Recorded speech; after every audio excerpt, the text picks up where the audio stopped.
নমস্কাৰ বন্ধুসকল।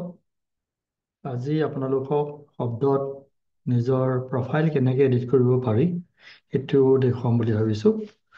প্ৰথমতে আপোনালোকৰ নিজৰ ইউজাৰ নেম পাছৱৰ্ডটো থাকিব লাগিব আৰু মই এনেই লগ ইন কৰি দেখাইছোঁ।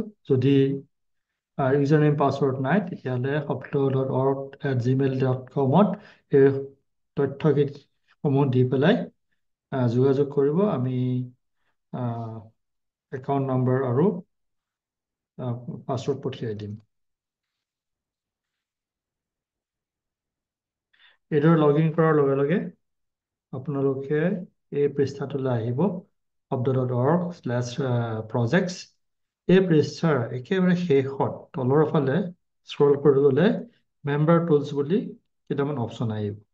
ইয়াৰ ভিতৰত হয়তো কেইটামান অপশ্যন আপোনালোকে দেখা নাপাব পাৰে। উদাহৰণস্বৰূপে চাৰ্ভটো আপোনালোকে হয়তো দেখা নাপাব পাৰে, কিন্তু চেল্ফ চাৰ্ভিচটো দেখা পাব।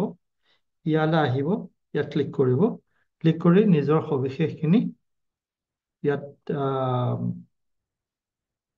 এডিট কৰি, উদাহৰণস্বৰূপে মই ইয়াত ধৰক লিখিছোঁ Abu Dhabi and language and I coordinate. অসমীয়াটো লিখিব পাৰে, যিকোনো ভাষাত লিখিব পাৰে। দ্য শব্দ ডট org F4 এইদৰে লিখি তলত এই আপডেটটো টেপি দিলে ই আপডেট হৈ যাব। আপোনালোকে নিজৰ প্ৰফাইল ফটোখনো সলাব পাৰে।